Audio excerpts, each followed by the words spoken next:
These are your favorite directors as rappers, part 9, Mumblecore and Mumble rappers. So I know this is kind of cheating because we're comparing artistic movements, not directors and rappers specifically, but stick with me because I think you'll find this an interesting comparison. Mumblecore is an independent film subgenre that started coalescing somewhere around the early 2000s thanks to the Texas Film Festival, South by Southwest.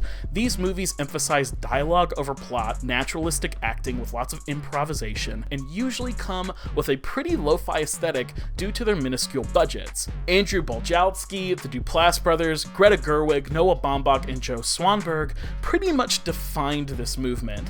And although as a whole they hate the phrase mumblecore, claiming it to be a somewhat meaningless term used to demean and pigeonhole their artistic process, these filmmakers would continue to innovate on a very free and loose style, enough so that it became a true subgenre. The only people who hate the idea of mumblecore films more than mumblecore filmmakers, however, are film critics, characterizing the subgenre as lazy, gimmicky, rambling, whining, meaningless white people garbage, unfit to be held up against true cinematic movements in the larger canon.